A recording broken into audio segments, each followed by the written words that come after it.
No, the same thing. If you had nominated, it is different. This gives a different. He is nominating.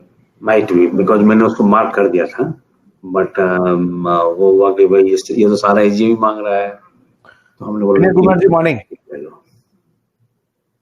ठीक है, it is not he has done on his own. ठीक है.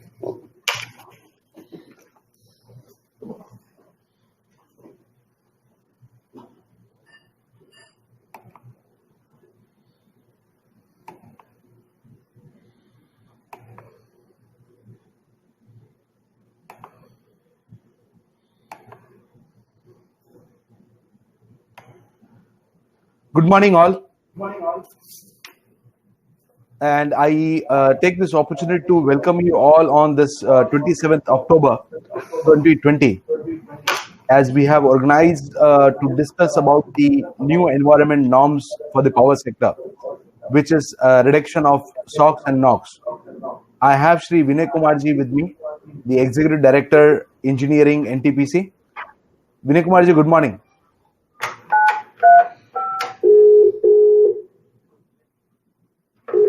Hello. I think I need to call him. He is already on some calls, I believe. Just give me a minute, sir.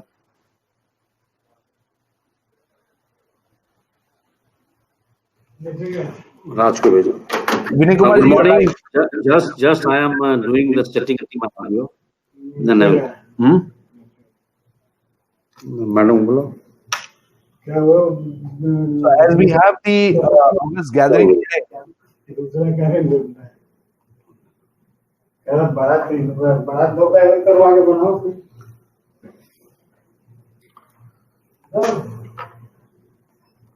today we have the gathering from the various power plants.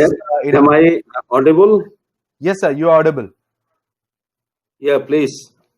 So as I was mentioning that we have the audience across the country from the various thermal power plants to discuss about the new environment norms led by the government, which was probably in 2015. And as everybody is aware that the deadline is so past, and we have seen very meek, start with the power plants to implement the various technologies to reduce the sulfur and nitrogen at their power plants. Shri Vinay Kumar ji is with us to welcome the gathering.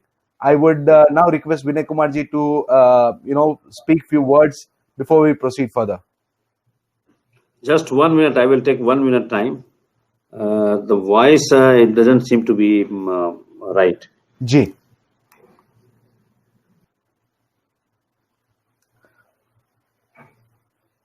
So while Vinay Kumar ji takes to resolve the technology issues at his end, I am sure. Now it is over. Yes, now sir. The sound is okay. You are pretty audible. So okay. So what do you want? Should I address the gathering? Yes, sir. Okay. So good morning to everybody.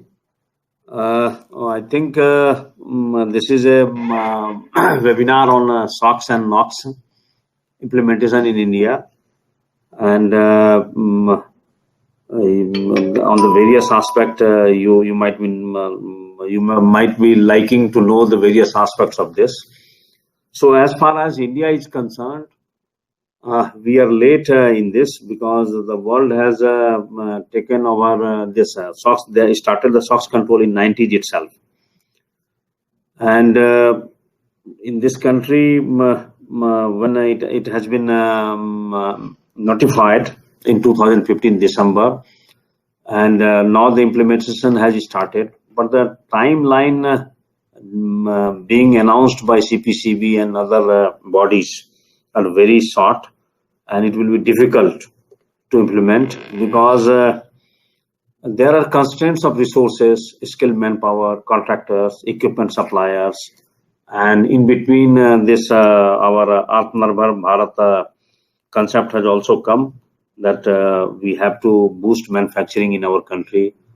We should not be dependent on the outside countries, especially the countries which are sharing land borders with us, and were supplying bulk of the raw materials, equipments, and everything. So with this, some constraint is there, and because there are around, I think, more than 2 lakh megawatt capacity, coal-fired thermal power plant capacity, more than 2 lakh megawatt capacity, and if we want to implement that, so the sudden requirement is so huge, it is difficult. Even if you start the manufacturing, if you start procuring the raw materials, everywhere there will be shortage. Demand will increase, prices will increase, all those sorts of things will happen. But as far as technology is concerned, normally we are implementing this wet limestone based flue gas desulfurization technology. That is a well proven technology. NTPC has already implemented one plant which is working in Vindhyachal in one of the 500 megawatt, because I think in 2012 and 13 when we were going for constructing this plant, at the time in the environment clearance, since ambient air quality was poor in those areas, because lots of power plant were already installed at the time, and lots more were to be installed. So they insisted that this FGD should be implemented there. And at that time, what is the best in the world? The norms. It was around 200 mg per nm3. That was the best norms. We implemented that FGD with that norms. So that's why we are comfortable today also in that plant. Even the norms has been enforced, but we are meeting the norms applicable for that plant. So that was good point. So this is a well proven thing, and all over the world people are using this, and it is very effective thing. There are some issues in maintenance. Suppose like in new plants we have removed this gas to gas air heaters. The pollution control authorities have reduced the norms of chimney. The height has been reduced. The gas to gas heater is the only challenging area where it is difficult to maintain, because lots of corrosion issues take place, and you have to shut down the plant to maintain that. Otherwise, I think everything is well proven, but in this technology, the erection quality is the key, because the medium is normally acidic. When sulfur dioxide and this sulfur dioxide in flue gas and this calcium carbonate, that is limestone solution, reacts, the pH maintained is around 5.5 to 6 in the process. So this is acidic. So lots of liners are to be applied, and if there is any problem in the liners, that it is bound to create a problem during operation, and that has to be taken care of, because particularly in our country, the quality of erection is normally poor. We do not apply all the methods sacrosanctly. So that has to be taken care of, and certainly policy advocacy has to be done, so that timeline should be slightly extended, so that all the power plants can implement that. As far as this availability of raw material is concerned, limestone, I think enough limestone is there in India, but there are constraints of from mining point of view, like in Himalayan region and in the various regions, there are some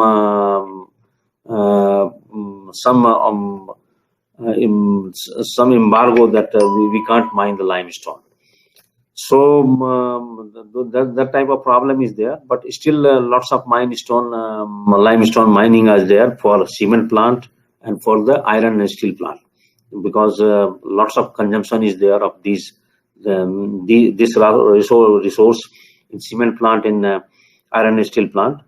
Only problem with us is that lots of the bulk of the limestone quality is having higher as. If it is higher as, then gypsum which comes out of the FGD is also have less purity because as content will be more. And in that case, high-end use of gypsum may not be there. Still, it can be used in the cement. And the better point is almost all the thermal power plants, there are some cement industries nearby, and which can be sold off to the cement industries. Gypsum can be sold off to the cement industries. The installed capacity in our country of gypsum is around cement is around 400 million tons capacity is there, and I think 5% can be used. So 20 million ton can be used. Gypsum can be used, and gypsum at present, and India is importing also. And natural gypsum is not equitably distributed all over the India. And the good quality gypsum is available only in Rajasthan, and which is far off. And in this case, we can have the good quality gypsum as an output. Only thing is by blending good quality of limestone with the limestone which we are mining, we can improve the quality of limestone also, which is to be used depending on the user's requirement of gypsum quality. So I think what studies NTPC has done, as per that FGDs, this gypsum can be used. And suppose if we are not able to use gypsum, then it is a neutral material. It can be used for land filling and all those things. So there is not much of problem. And the requirement of limestone is very in small quantity in this coal-fired power plant for this application of FGD with respect to what is required in cement and iron and steel plant. So from that point of view, it is not important. Yes, this water consumption, slight water consumption is required, but quality-wise, very good water is not required, because this FGD plant runs at a very high chloride level, around 20,000 ppm, 35,000 ppm, 55,000 ppm. The suppliers select the technology level as per the input water, and it can be used. So even poor quality of water can be used in the FGD. So that should not be a problem. Additional and capex and opex will be required, because additional this auxiliary power consumption will be there. Then you will have a regular consumption of limestone. But at the same time, if there is a market, potential market, which it looks like that it will be there, gypsum can be sold also. So I think that may balance it out, but it will be seen in future how the cost wise, whether we incur more cost on limestone and less we get less from the gypsum. That will come out once these plants will start operating in bulk, because then the market demand and supply scenario will dictate the pricing of limestone and gypsum, and then we will come to know.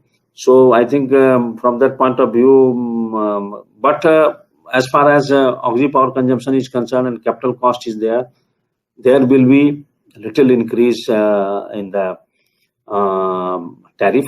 It may be from 20 paisa to 30 paisa. So, but that is an environmental cost, because if we have to keep our environment free of SO2, then this is required. Even SO2 gets converted in SO4. Suppose if we do not polish the SO2, we do not reduce the SO2 from the flue gas, and it is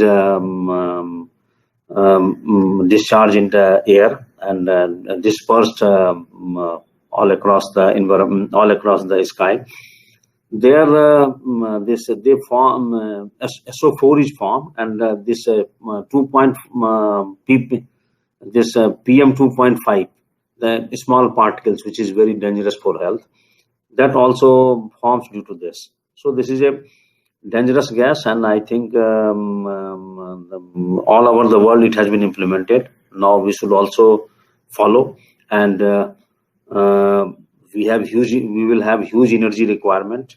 And after RE, I think solar and wind, we do not have any other sources of energy except the coal. There's hydro and gas and other sources of energy are in limited availability and will not be able to supplement RE for maintaining the grid, for meeting the energy requirements. So coal will continue for long in India till other means of energy becomes competitive and economic, like hydrogen, methanol, ethanol. That type of energy, it becomes usable and economic. At that time, we may say that coal might not be required, but till then, coal will be a definite bulk source and major support to the for the energy requirement of India.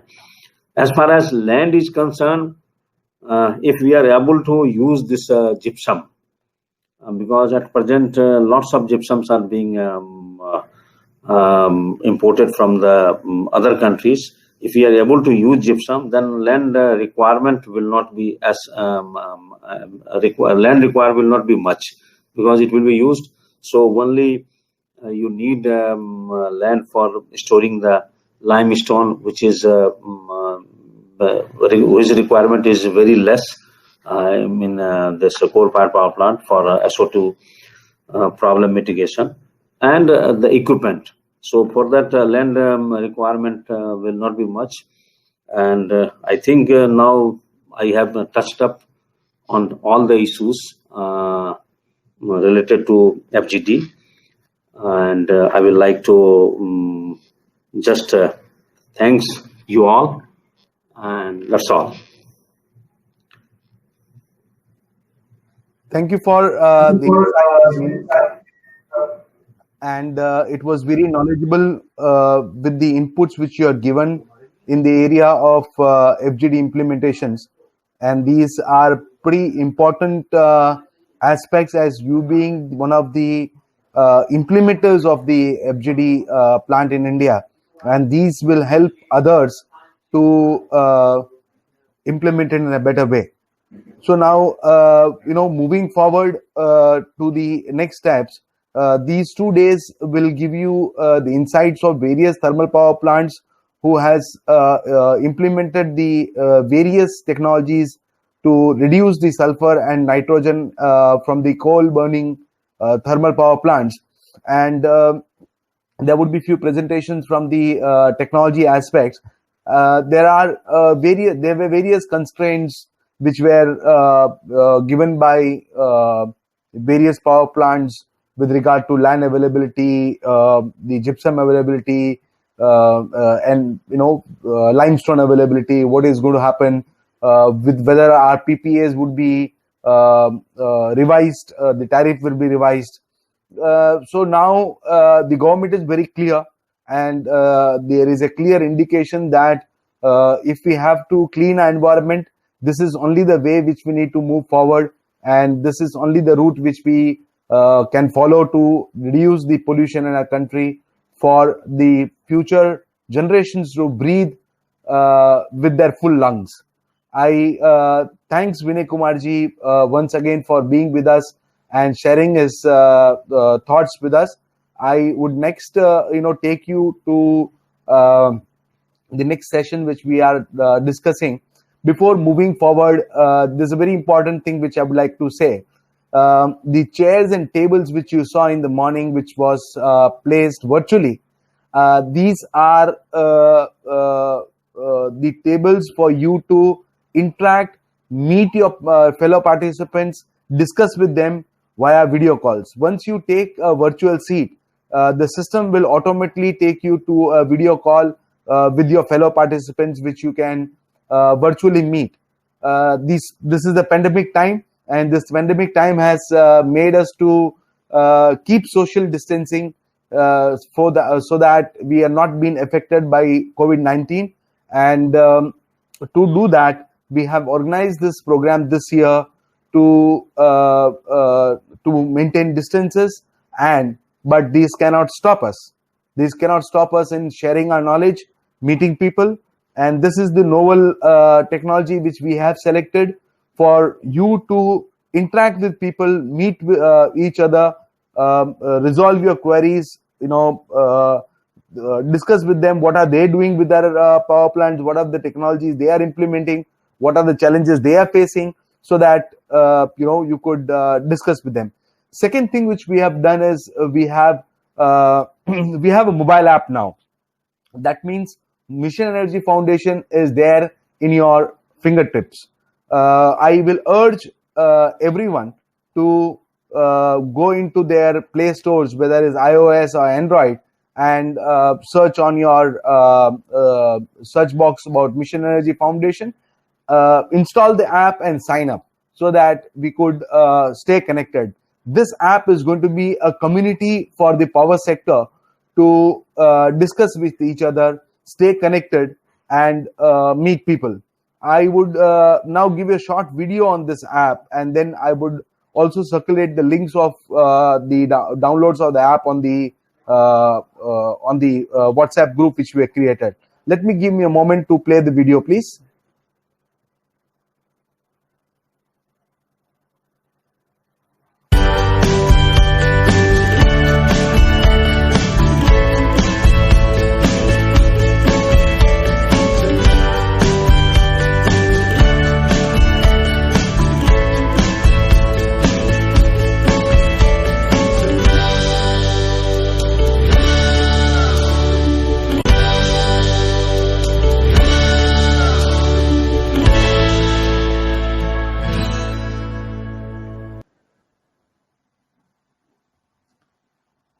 I would circulate the links of downloading the app so that the thermal power plant fraternity can be connected with each other.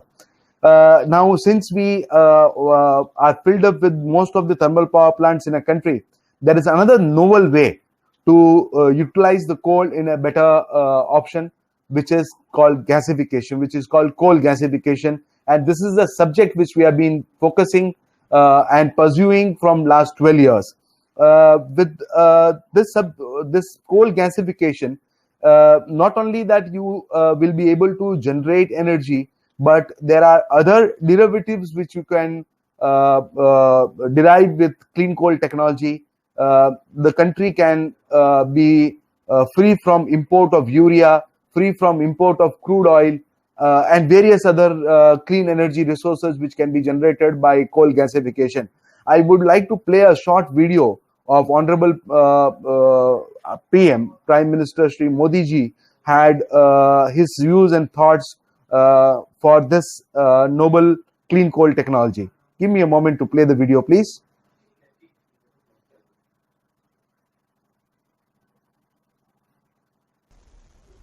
रोजगार मिलेगा, एक प्रकार से गरीबों की सेवा का काम कोयले से भी हो सकता है, इसका विश्वास पैदा होगा। यानी हर सेक्टर पर एक पॉजिटिव असर देखने को मिलेगा। और मैं जो फील कर रहा हूं, इसके कारण हमारे देश के गरीब इलाकों के और गरीब लोगों के सबसे ज्यादा आशीर्वाद हम सबको मिलने वाले हैं। साथियों, कोल रिफॉर्म्स करते समय इस बात का भी ध्यान रखा गया है कि एनवायरनमेंट की रक्षा का भारत का कमिटमेंट कहीं से भी कमजोर न पड़े। कोल से गैस बनाने के लिए अब बेहतर और आधुनिक टेक्नोलॉजी का हम प्रयोग करना चाहेंगे और टेक्नोलॉजी आ पाएगी। कोल गैसिफिकेशन जैसे कदमों से एनवायरमेंट की भी रक्षा होगी। कोयले से बनने वाली गैस का उपयोग ट्रांसपोर्ट और कुकिंग के लिए हो पाएगा। यूरिया और स्टील मैन्युफैक्चरिंग से जुड़े उद्योगों को प्रमोट करेगा। हमने लक्ष्य रखा है कि साल 2030 तक, 2030 तक, यानी कि इस दशक में करीब 100 मिलियन टन कोल को गैसिफाई किया जाए।